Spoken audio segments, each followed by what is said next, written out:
Armed Forces Radio Service presents the Theater Guild on the Air.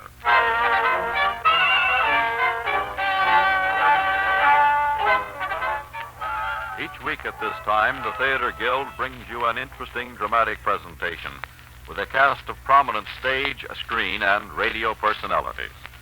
Speaking for the Theater Guild, here is Elliot Reed. Good evening, ladies and gentlemen.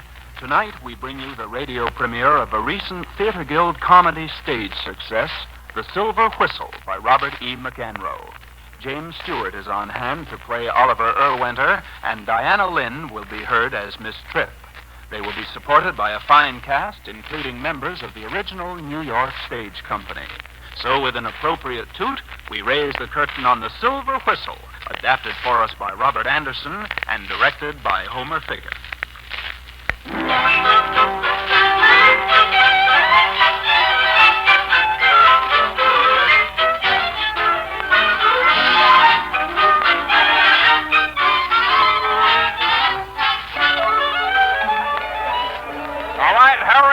Hurry, step right up, folks, and try your luck on the little game. It's 10 cents, a dime, a tenth part of $1. Wilfred, let's get out of here before the cops catch up with us. Quiet, Emmett, quiet. I think I got a customer. Step right up, mister. Take a chance. Take my dime. I warn you, I got a quick eye. Here you go. Now you see it. Now you don't. The hand is quicker than the eye. Uh-oh. Come on, Wilfred, the cops. Hey, where's my dime?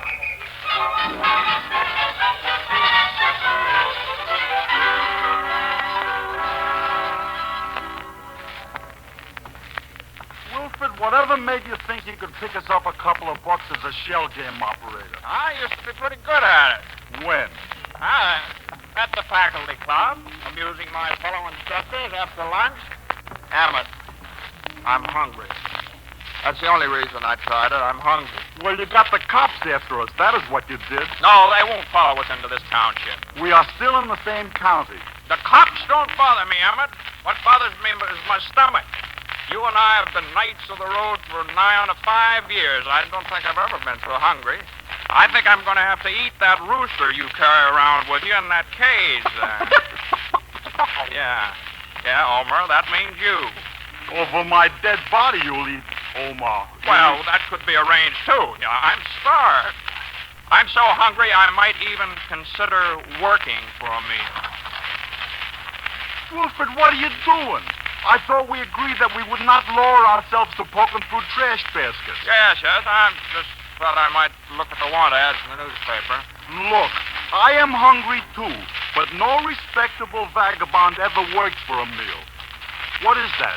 What did you find? Okay, it's a document. Notice the official seal. Well, it's a birth certificate. Oh, so what? Come on. A birth certificate for one Oliver T. Erwinter, born 1875. So, can we eat it? Well, with some little ingenuity, we might trade it for something to eat. 1875. That would make him 77 years old. So? You remember that large and ugly building we passed on the runaway's back? With all the walls around it? That was the old people's home. So? With this birth certificate and the aforementioned ingenuity, I think I could get admitted to that home for a few weeks of rest, recreation, and most of all, food. But, Wilfred, you are only 40 years old. And if I don't eat soon, I'll never get any older.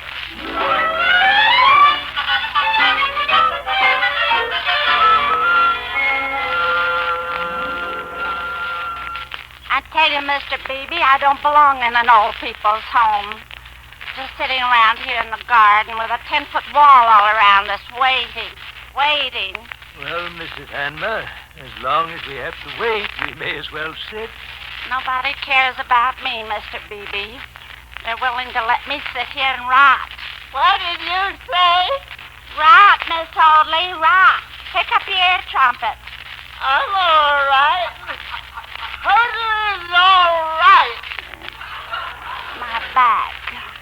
My back and my appendix. Wasn't for my back and my appendix, I'd be out of here in a flash. Appendix, Miss Hoadley. Have it out. We're all just sitting around waiting to die. Do you remember Mr. Benson? Wasn't he the one that was so polite? That's the one, Mr. Beebe, the polite one. He passed on right in that chair you're sitting in. In this chair? On an afternoon just like this one, we were talking, and all of a sudden he says, "Excuse me, Mrs. Hanmer," and he died. He was polite right up to the very last. Good afternoon, everyone. Hello, Miss Tripp. It's time for your medicine. Mrs. Sampler, here are your pills. Flowers have all wilted, Miss Tripp. Flowers won't grow in this garden. The whole place is old. And the ground is old. It's an old dump. Miss Tripp isn't old. She's young and pretty. You ought to be ashamed to run an old dump, Miss Tripp. Sometimes I am ashamed, Mrs. Hanmer, but there isn't much I can do. The supervisor's stuck on you. I don't know why you can't Please, ask him Mrs. for- Hanmer. Yes, I guess the Flowers didn't want to live here with us ugly old people. Stop fishing for compliments, Miss Sampler. You're not ugly and old, Mrs. Sampler. You're pretty. Why, with your beautiful white hair and the roses in your cheeks, you're pretty as a picture on a candy box. Oh, thank you, Mr. Beebe. I do my best. She's 78 years old and she acts coy. Whoever heard of a 78-year-old minx? I'm only 74 years old, Mrs. Hanmer. You're 78, and what's more, you look every day of it. Ladies, please. Now, you must rock quietly, or you'll have to go indoors. Now, Mr. Cherry, here's your medicine. Thank you, Miss Tripp. I was just putting this stamp from Afghanistan in my stamp album. That's very pretty, Mr. Cherry. Yeah. Miss Hoadley, put your earphone in your ear. I want to talk to you. She's been drinking again, Miss Tripp. I don't want to hear you. I feel like a millionaire. Hoadley's all right. Hoadley's a good girl. She doesn't even know she's in an old people's home. She's certainly tipsy. Tipsy. She's plastered. Now, Mrs. Hanmer, you haven't taken your pills. Not going to either. My appendix is acting up again. Now, do you remember what happened the last time you thought you had appendicitis? It was just a little gas. It was my appendix. You risked my life to save the money for an operation. Mrs. Hanmer, you know that isn't so. Why, we had the doctor in for you. Do you remember what he gave you? I remember. He gave her... Yes. Yes. All right, Mr. Beebe. Now, here comes the supervisor. Sit up and look your best for Mr. Watson. Good evening, ladies. Oh, hello, Harriet. Thank you for straightening up my study and for a little dish of fruit. Well, that's all right. Why, look at your coat. One of the buttons is missing. No, yes. Sometimes I think you need as much attention as the guests. Now, how is everyone this afternoon? Well, there's not much use in telling you, but my appendix is bad again. Mrs. Hanmer, we live in a relatively poor county. We can't afford to spend money on unnecessary operations. Everyone will be sorry if I die doubled up in a knot. Now, I have just received a phone call from the director of our home here. He says we're to have a new guest, a Mr. Oliver T. Erwinter. Mr. Erwinter is 77 years old, but the director informs me that he's very spry and young for his age. He's traveled all over the world and has many interesting stories to tell. So I'd like you to make a good impression on him, if you will. We'll try, Mr. Watson. Well, I'll be in my study when he comes. Thank you again, Harriet, for the dish of fruit. You're welcome, John. Mr. Watson? What you see in that man, I don't know. I suppose some people would say he's good looking. Now, Mrs. Hanmer. Did he propose yet? Propose what? Well, marriage. Man in his position, what else could he propose? We have an understanding, Mrs. Hanmer. Oh, you have an understanding. Haven't got a ring. Now, that will do, Mrs. Hanmer. Mr. Beebe, Mr. Cherry, will you help me get Miss Hoadley inside? I don't like her sitting here in the yard in this condition when our new guest arrives. Isn't it a shame she took to drink? Isn't it a shame we don't know where she took it from?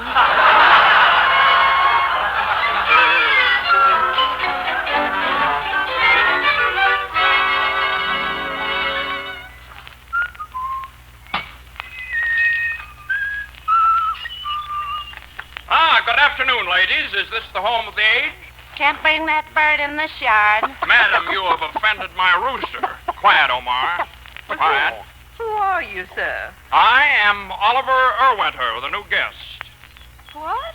You don't look 77 to me. Madam, my body has weathered 77 winters. My bones are old and brittle. My blood flows slowly, and the chill of night torments my flesh. But my heart is that of a youth. Now, will you direct me, please, where we Here's go Miss here? Tripp. She'll tell you what to do. What you'll do is nothing. Are you Mr. Erwinter? Ah, a tender bud among the cactus. Why, I had an idea that you would be much older, Mr. Erwinter. Yes, my appearance is deceptive, very deceptive. I'm 77 years old, 77. Why, that's amazing.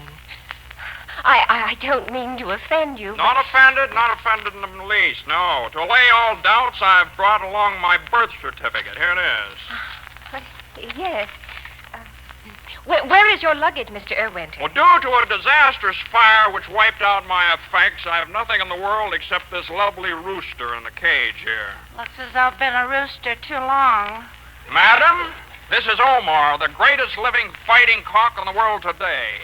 Omar, attend that the ladies may see the fiery glint in your eye and the rippling muscles that propel you. Now let's hear your battle cry. Yes, they're just plain tuckered out. Needs a rest, so do I. Oh, Mr. Beebe, Mr. Cherry, Mr. Erwinter has arrived. Oh, how do you do, gentlemen? Mr. Erwinter. Mr. Beebe used to work in an insurance company in Hartford. Oh, that's all. Yes, I worked for the same company for 45 years. Fire, Yes. Marine. And this is Mr. Cherry. Mr. Cherry collects stamps. I understand that you've traveled, Mr. Erwinter. Yes, I've been in most places in the world that men go to, and a few that most men have never seen. What is your opinion of Africa, Mr. Erwinter? The veldt, the jungles, the hill country. Well, the veldt. It's hot, it's flat, and it stinks. You've never smelled the stinks till you've smelled the stink of the veldt. Jungles. What can you tell us about the jungles?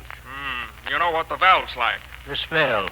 Now, well, the jungles are worse. They steam. The trees are wet with steam, and they're full of crawling insects and slimy vines and giant spiders. Crocodiles and man-eating fish inhabit the streams and the rivers, and fever germs swarm in every breath you take. Yeah, you think the veldt stinks. Well, you'll smell it and like it after you get out of the jungle. What a romantic life you've led, Mr. Erwinter. You must have been in love many times. Love? Well, it's hard to say. Hard to say. Of course, there have been women all over the world, of course, but love? Well, how do you explain your youthful appearance, Mr. Erwinter? Oh, that interests you, does it, my little one? Yes. Do you find my appearance provocative? Oh, I'm just curious. Well, then I'll tell you. The main thing that keeps me looking young is living every moment as though it were going to be my last. Of course, being in full possession of all my powers helps some. What? Let him talk. The man's the biggest liar I ever met.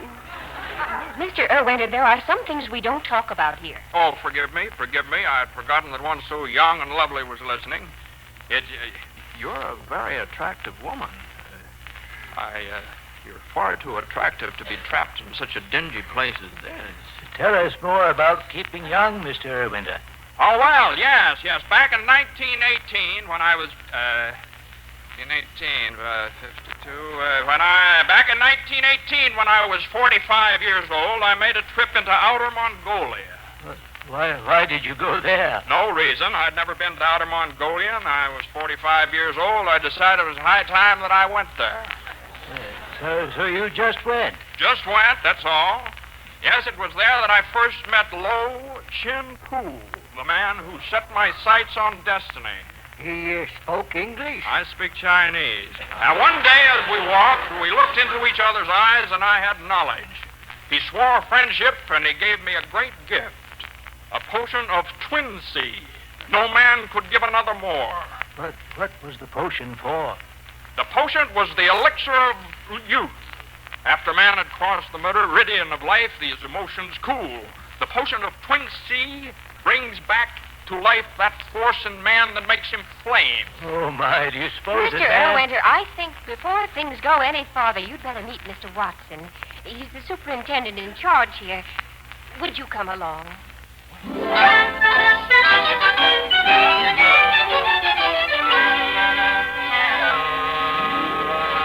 Mr. Erwinter, in spite of your birth certificate, it's difficult to believe that... Mr. Watson, you're skeptical about my age. I don't blame you. But I say that anyone can do it. I say to you, in all earnestness, Mr. Watson, that I can take years off the lives of all your guests here. You can? 25 years off the life of each one of these old people here. 25 years. Can you imagine being 25 years younger? Mr. Winter, Yes, Mrs. Apple? if a person tried very hard, could she take off 30 years? Wouldn't you know? Offer 25 and she'll try for 30. Friends, I'm sure Mr. Erwinter didn't mean for us to take him literally. Why not, sir? Well, are you suggesting that you can make people younger? Are you suggesting I can't? I am. Well, then I think I'll do it. Oh, well, let's start... Mr. Erwinter, just what are you planning to do? I was planning to play upon the silver whistle. A silver whistle? Yeah. The old dog crawled away to die and hid amid the thistle.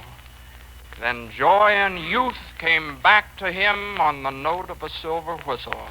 In a certain sense, I have that whistle that'll call these people back to youth. Of course, you wouldn't understand, Mr. Watson. I am not without understanding. No, not of the things I speak, of pipes of Pan, of pagan madness, of moonlight mist. I must ask you to refrain from talking so wildly. What, are you afraid what might happen? And you, Miss Tripp, are you afraid of life?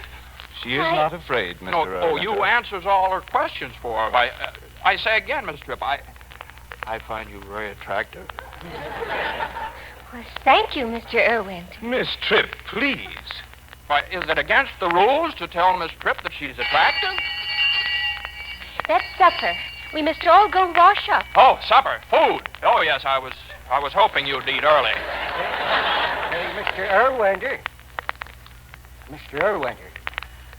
Mr. Erwinter, what is your opinion of Cairo? Cairo? Cairo. Well, Cairo is a city so full of wickedness that it is hard for a normal man to sin there.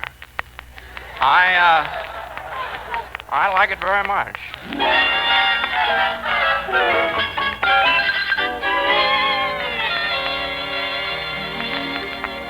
10 more minutes to bedtime. Time to wash and say your prayers. Mr. Erwinter. Mr. Erwinter? Mr. Beebe? Oh, I see. You're ready for bed. Yes, I just thought I'd come out for a breath of air. Isn't it nice out? Isn't it nice? Yes. It was on such a night as this that I climbed the trellis outside Lillian Russell's window. I see. I was just wondering, the potion of Twinsy, the one that brings to life that force within a man that makes him flame. Yes? Now, is it a powder or a liquid? Well, it's not exactly either. Do you carry it with you? Well, I'm out of it at the moment. I sent it to Tibet for some 6 weeks ago. Oh. Did you leave a change of address? Well, it will come to me general delivery. It may be down at the post office right now. When was the last time you checked at the post office? About a week ago, Miss Beebe. Well, it may be there. It may be there right now. Yes, well, I'll drop down tomorrow and see if there's anything in from Tibet. Mr. Erwinter. Yes, Miss Beebe. I guess you think I sound awfully eager, but, well, we're all very excited about your plan to take 25 years off our lives. Good. Well, that's the first step. But you will do it, won't you? You're not just talking, are you? No, I'm not, Mr. Beebe, and I'll do it. I'll Beebe? do it, Mr. Beebe. I Time will. for bed. Yes, coming, Miss Tripp. Pleasant dreams, Mr. Beebe.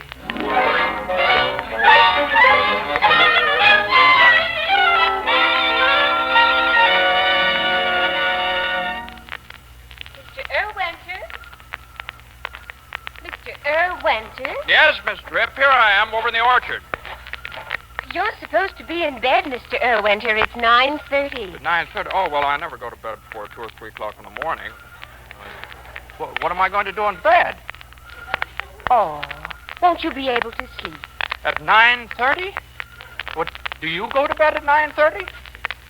Well, it takes me a few minutes to lock up, but I'm in bed by 10. Well, you can't expect me to go to bed at the same time these old people.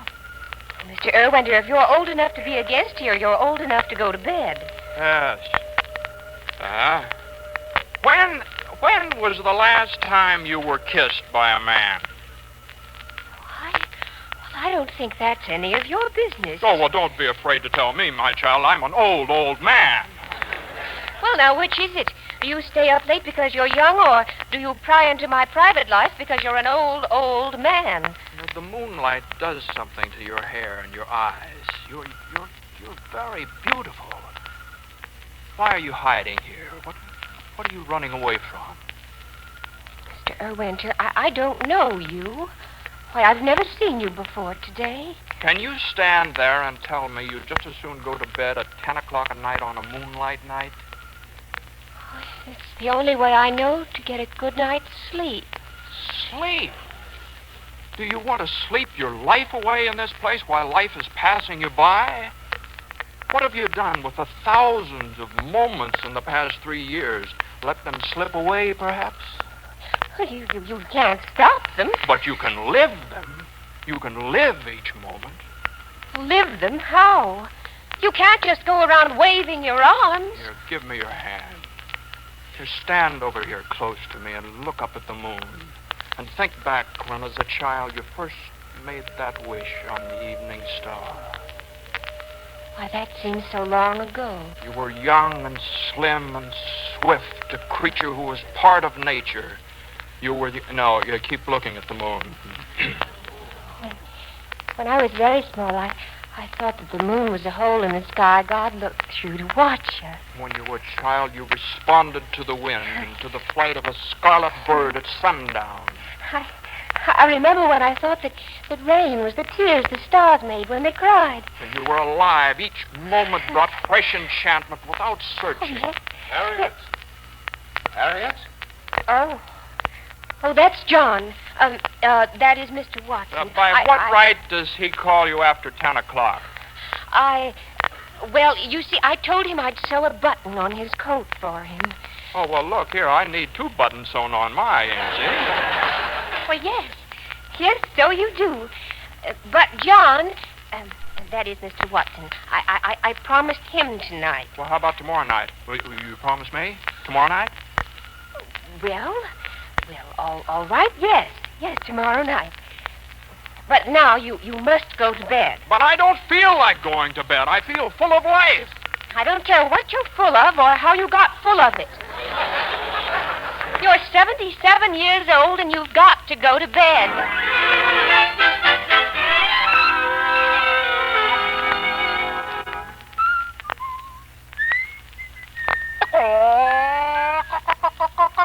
Ah, you've woken up at last, Rooster.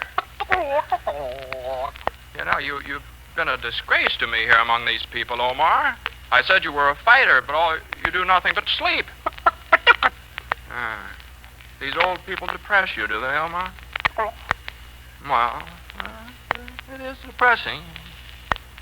But, Bird, believe me, I can halt this march toward death and bring these people back to life. You don't believe it, huh? Well, you shall have a better fate than dragging out your later years in misery. For a short time, you will live well. You will become round and fat and jolly. And then, my friend, I will eat you. Oh, no, you won't. What? Oh, Emmett, here, now get down from that wall. Do you want someone to see you? All right. Look, Emmett, if anybody sees you here... Correct me if I am wrong. The idea in your coming to this place was to hide out for a day, get some food for us, and then clear out with me. Well? So far, I have seen no food, nor any inclination on your part to leave. Well, I've decided to linger a while, Emmett. Why? I've decided to make these old people younger. You see this little package? Yeah. What is it? I've been down to the post office this morning preparing this small package. Took some time since the package is presumed to have come from Tibet. What are the contents of the package? A potion of twin seed. I have some chores for you, Emmett. Wilfred, you have not acted this way since you offered to donate a live water buffalo to the Children's Museum.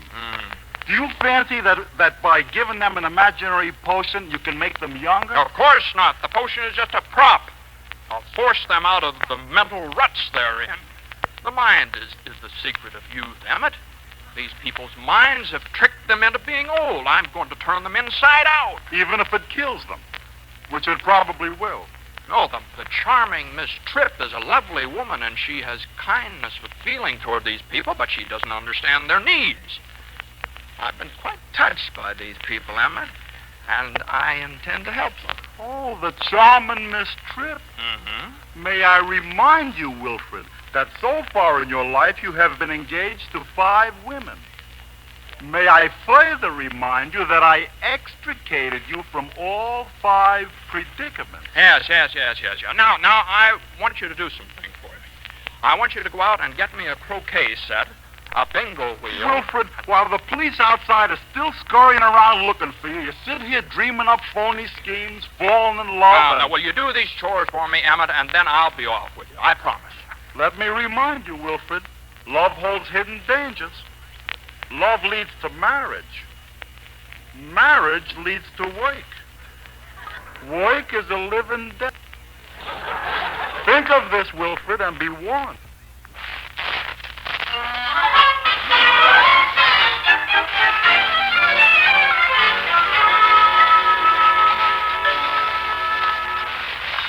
Mrs. Sampler, isn't it a wonderful idea of Mr. Erwinter's to set up the supper table out here in the yard? Oh, he's such a wonderful man. So vibrant and alive. I think it's the potion he takes. Oh, do you? Do you think he brought it back from the post office with him? I think so. He winked at me. Wouldn't you know, leave them together for 2 minutes and Bibi's staring into the deep blue wells of her eyes. Mrs. Hanma, we're all going to be young again.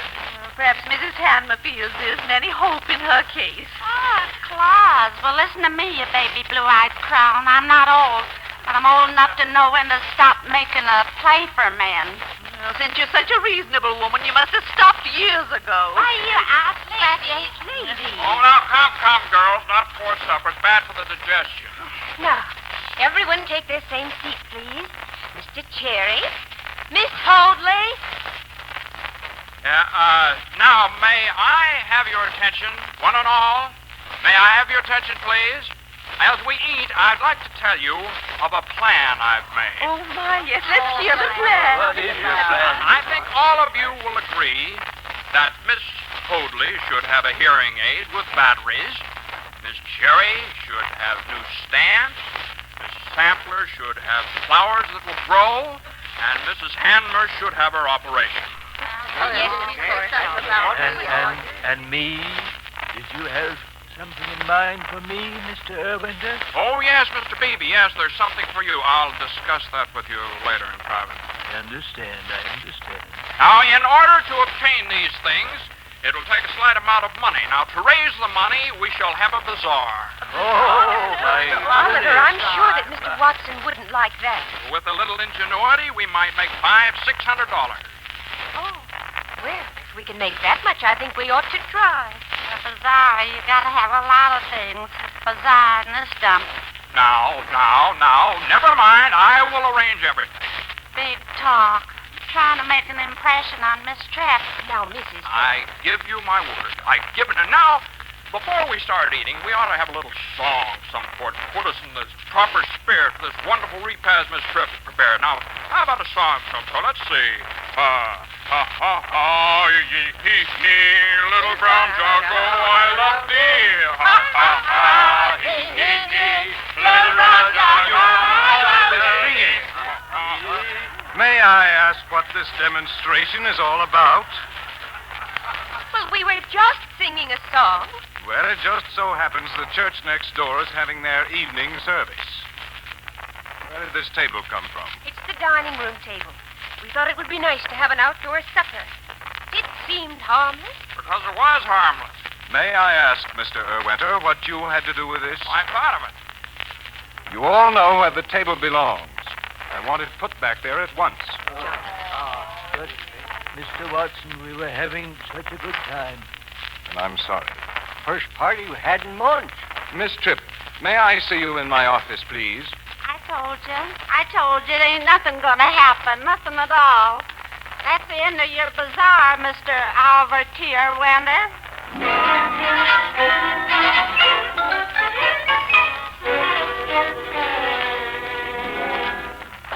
Now, Harry. Now, John, why did you make those poor old people take that table in? Well, I lost my temper.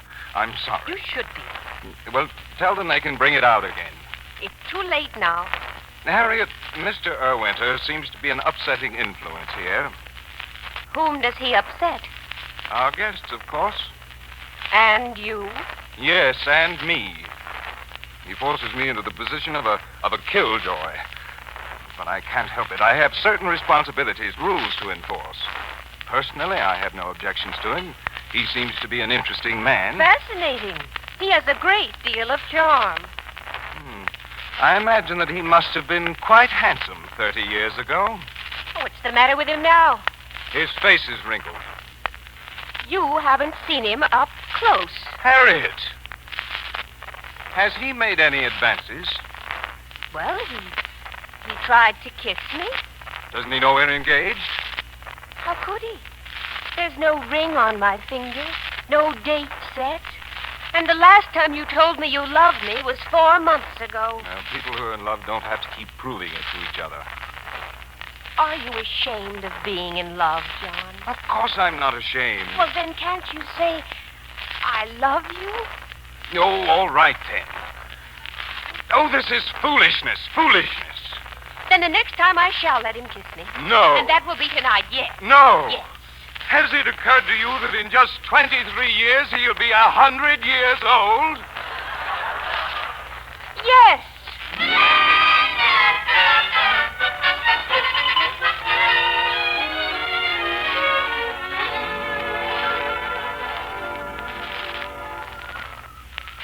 You see, Oliver, if I left here, I wouldn't know what to do.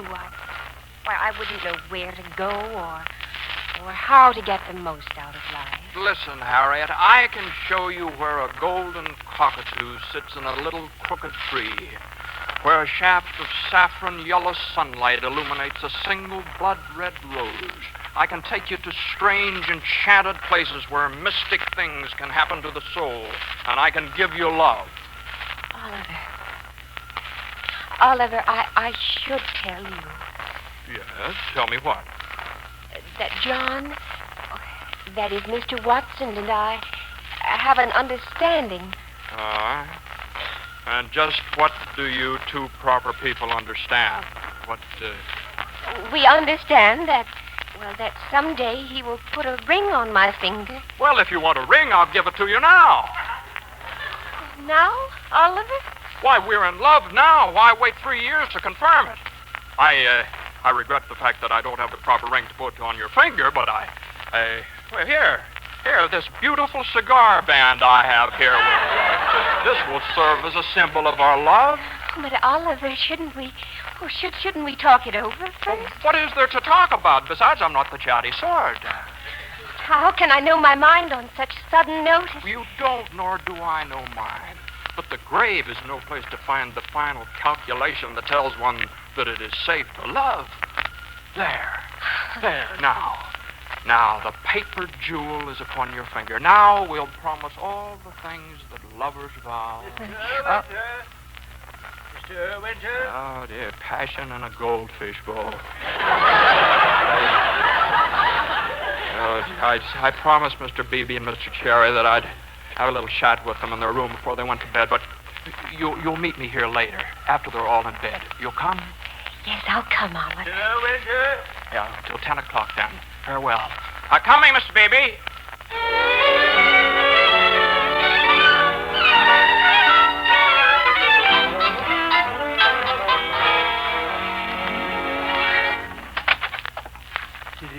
Mr. Erwinter? The potion, the pink star. The twink star. Yes, yes, indeed it is. Voila. Oh. It's a very small package. I guess it doesn't take much of it. The stamp is in excellent condition. The perforations aren't torn at all. The address is written in English. Yes, he must have got somebody to do it for him. It's not his writing. Had you planned to save the stamp yourself? Well, I was in hopes that you would be able to use it, Mr. Cherry. Oh, thank you for your kindness, sir. Why don't you open it up? Now? Well, all right. Here we are. Now, we'll split it 3 ways. And, as a further surprise, to wash it down, I have some whiskey.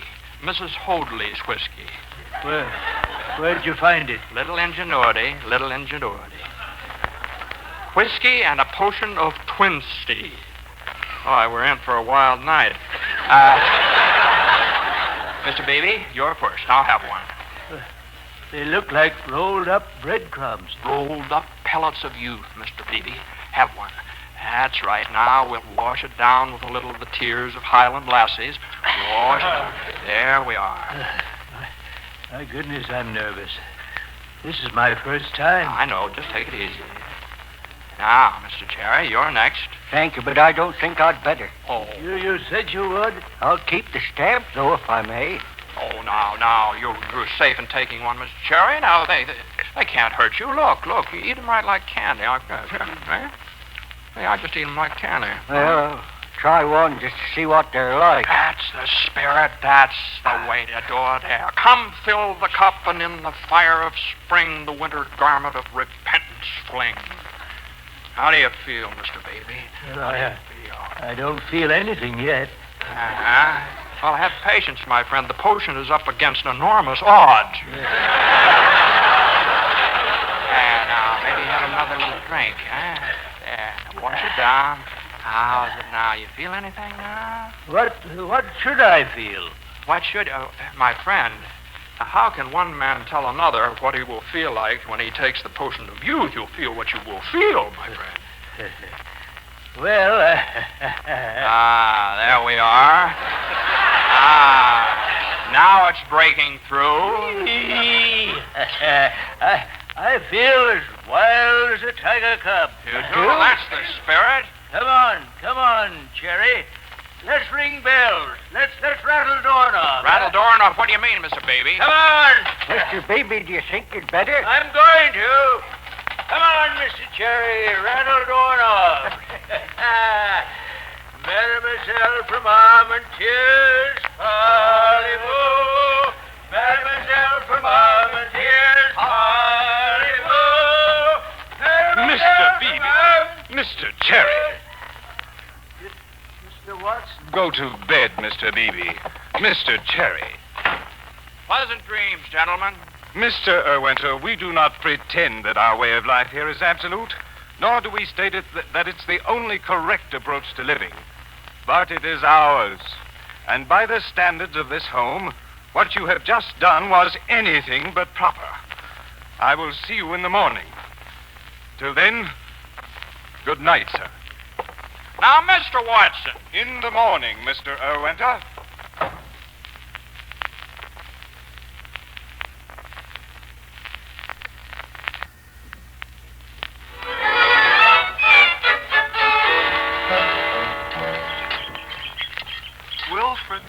Wilfred. Yes, what is it, Emmett? What are you doing down there on your hands and knees? I'm planting flowers. All night long I've been planting flowers you so carelessly left about the place last evening. Well, do not forget you kept me pretty busy rustling all this stuff for the bazaar. Bird baths, trees, Japanese lanterns, bingo wheels, croquet sets. I hope you liked my extra added touch of a hurdy-gurdy. A bazaar always needs a little music, I think. Yes, you did very well, Emmett, very well on such short notice. And did you post the announcements about the town? Yeah. Wilfred, now that you have transformed this place into a veritable flower garden, fill your pockets with food for us and grain for the bird and let us be on our way. Well, I fear we must linger 3 days longer for the bazaar. Once the bazaar is over, the 3 of us will take the bird and be on our way. The three of us? Yes. Miss Tripp is the third. Oh, I forgot to tell you. I'm engaged. Not again. But is marriage to be the exclusive prize of men who grudge at silly tasks? And why not a Mrs. Hobo who smooths the wrinkles out of her husband's coat and patches his pants and fixes his stew? Wilfred, I have been patient with you over and beyond the call of duty. Now we have got to get out of this town. We are only a step ahead of the sheriff as it is. Oh, you worry too much, Emmett. You worry too much. Wilfred, while I was posting a sign announcing the bazaar, another man was posting another sign right next to me. Oh, competition? No. The sign read, "Wanted for gambling. Wilfred Tairspinder. Reward, $5. $5? What's humiliating? So, Wilfred, loath as I am to do it, if you have not rid yourself of this trip wench when I return, I shall expose you to these old people, which will be a very mean trick. But at least we can then be on our way. Now, Emmett, I'm serious. You must not tell these old people. They're just about to become young again, young and hard. Now, every man is entitled to work one miracle in his life. Now, don't ruin mine. All right, then. When I return, when you hear me whistling Annie Laurie, be advised and come quickly. Or, in the words all small boys love so much, I shall snitch. Yes, Emmett. Yes, very well. But you've got to give me time to get this bazaar approved by Watson and then by the director of the home, see? Wilfred, do you know who the director of the home is? No, who? The sheriff. Oh.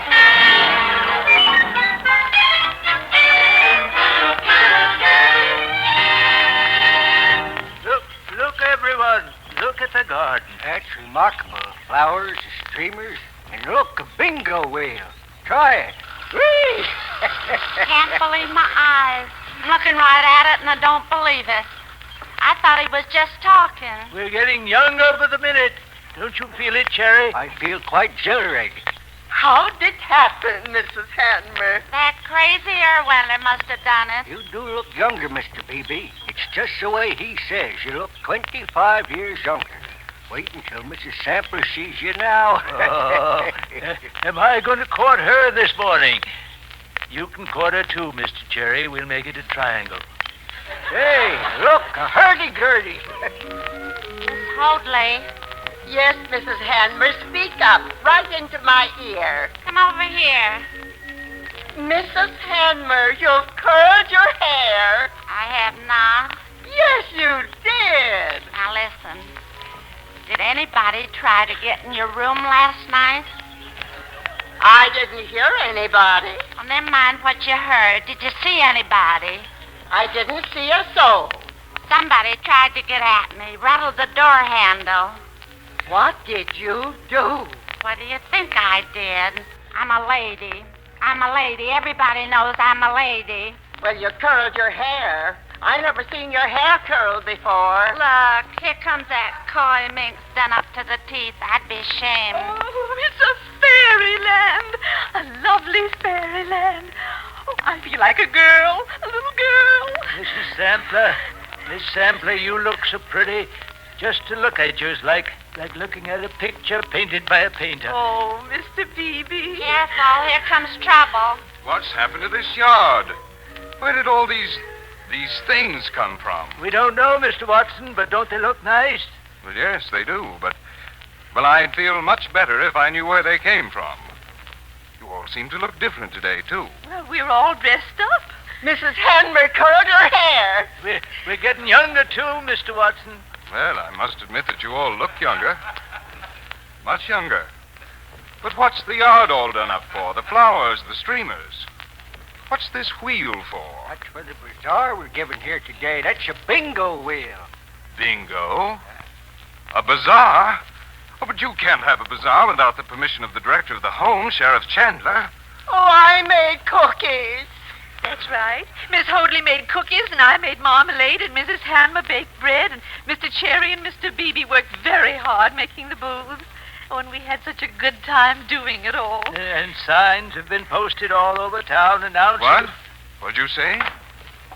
Miss Tripp, Mr. Watson says we can't have the bazaar. I was afraid he would. Now, Now, John... Harriet, these matters are not in our hands. Only the director can give permission for something like this. And now they've told me they've just posted signs all over town announcing that... Say, what's that noise? Who's outside the gate? I guess the people read the signs and they've come for the bazaar. Mr. Watson, what is the meaning of this? The director, John. Now, here's your chance. Now, all you folks will just have to wait till I go in there and see what's what. Now, you stay out here and don't create a disturbance. Well, now, Mr. Watson, what is all this? Posters all over town announcing a bazaar? Yeah, it all done up like this. Do you have permission for a bazaar? No, sir, we don't. Well, then, by what authority have you posted this announcement? Well, John? Well, I took it upon myself, Sheriff. Although I didn't realize it until a short time ago, something has to be done for our guests. I'm more than a little ashamed that I didn't do it sooner. You took it upon yourself? They ask little of the world. Some little thing to hope for, some reason they can tell themselves for still being alive. We are dispensing charity, not notion. Oh, why can't we have this little bazaar? One of our guests has given us the answer. He says that joy and beauty are available to them. And I agree. Yeah? Which one of your guests, Mr. Watson? Mr. Oliver Erwinter. Oh, someone to call me? We have a guest, a new arrival at the bazaar. Sheriff Chandler, this is Oliver Erwinter.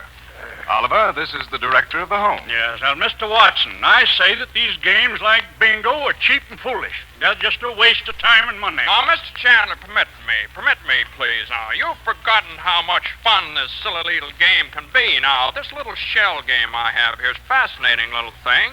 We only ask an opportunity to demonstrate. You'll try? Well, I'm a fair man. How much it cost to try?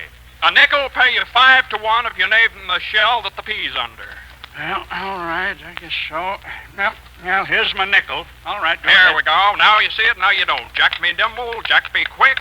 Call it, Sheriff. Uh-huh, the middle one there. You're right. Pay the man a quarter, Mr. Watson. What? Yeah, now another try, Mr. Sheriff. Try your luck again. I always was pretty lucky. Go right ahead. Here we go. Once more. All of life's a gamble, you know. You bet your destiny every time you set your watch. All right, here we go. Round and round. Call it, Sheriff. The middle one there. He's right. Pay the man again, Mr. Watson. But Mr. Erwinter, how do you expect to make any money this way? Well, not everyone has as quick an eye as you have, sir. Oh. What did you say, sir? All right. All right, you can have your bazaar. Only make sure that you make some money. Mr. Erwinter, you convinced him. You got him to agree. I got it handed to you. I thought you were a fake, but you did it. You really did it. On, open the gates. Up with the colors. Sound the trumpets now. The lists are cleared for the battle against boredom and despair. Well, it looks like you're going to have a big success, Mr. Erwinter. Sorry I can't stay around here. Oh, so am I, Sheriff. I got to get back to the office. We're tracking down a sharp character. Fellow by the name of Wilfred Taskbinder. Oh, yes. Saw the posters, yes. We're expecting a description of this fellow any minute now. Seems to me I remember a man of that name in my travels. You did? What'd he look like? He's a short little man. His man about that high. Right, why? I heard he was a great big tall feller. Feller about your height. No, he's a short little fellow. Just a real short fellow about that high. Yeah, well, we ought to have a full description of him down at the office, but now he'll be sorry he ever stumbled into Cohoes County.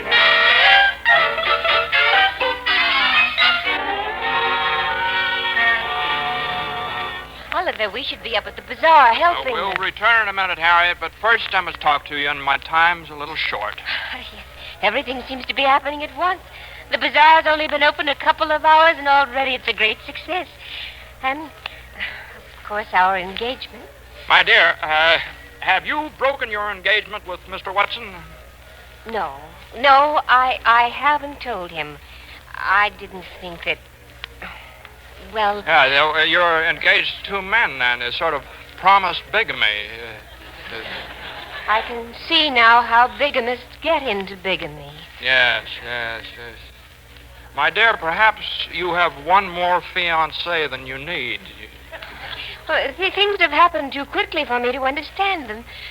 Oliver, shouldn't we talk about our futures?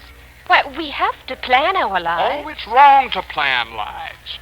We will live at all the points where motion, time, and space will intersect.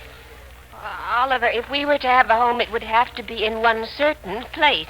Now, we can't wander all over the world. Oh, well, you say that because you do not know what wandering can mean. There is a thrill to sleeping, no pillow but your arm. There is a shrill excitement of hanging suspended by a slender strand of rope thousands of feet above the earth from two granite cliffs. Oliver, that all sounds wonderful, but I wouldn't want to spend much time sleeping in the open or hanging from a cliff. There's more to life than that. Oh, my dear, you don't understand. You don't understand. Life is never more exciting than when it is wagered at even odds with death. To step on a log that turns into a crocodile, to push aside a bush and stare a tiger right in the eye, to dive into the cool transparency of a sea of emerald green, to dive straight down and to meet a shark that's on his way back up. Oh, life is magnificent. It was because you offered beauty and escape that I fell a little bit in love with you last night. But, Oliver, things are different now. Oh, you mean you were in love with the words I said and not with me? You mean... Yes, you were in love with your friend, Mr. Watson. Well, you were last night, and you are right now. But you made him seem so bottled up. Yes, well, he became unbottled rather magnificently, didn't he, a few minutes ago when he talked to the sheriff? That was very good. Yes, he did. Yes, I think you have to work on him a bit more to get him where you want him, but I think he's all right now. Oh, look, Oliver, someone's coming to call us back to the bazaar. No, he's coming for me. Are you ready, Wilfred? Yes, Emmett, I'm coming. What was that he called you? Wilfred? Yes, the time has come, the walrus said, to talk of many things. The first, my name is not Oliver Erwinter. It's Wilfred Taskbinder. Oh, I don't understand. I retired from the competitive struggle for existence at the age of 34. I have no job, no income, no place to lay my head. Why be delicate, Wilfred? Here's a tramp. A tramp? Why, Oliver... Yes, but so were Walt Whitman, Omar Khayyam, Francois Villon. Well, yes, but the birth certificate, you had the... I found it in an ash can. Well, then how old are you? I'm 40. Oh. But don't tell the old people. Keep it as our secret. They're young now because they're young in heart. Look at them. 25 years off the age of every one of them. See how happy they are with their bazaar. They don't need me anymore. They've caught the idea for themselves. But, Oliver, where will you go now? Where will I go? Oh. Under a wild plum tree on the top of Sugarloaf Hill, I have a jug of elderberry wine secreted. And I'll relax beneath the tree and tope the grape while mine eyes and nose regard a bed of coals and a brown and tender bird upon a spit. Omar, your days are numbered. Oliver, we shall miss you. And I you. But we must be going now. Goodbye, my dear. Have a nice bazaar and a nice wedding. Thank you, Oliver, for everything. Goodbye. Now, come along, Emmett. Now that we've taken care of the old folks, let's away and start to work on the middle age.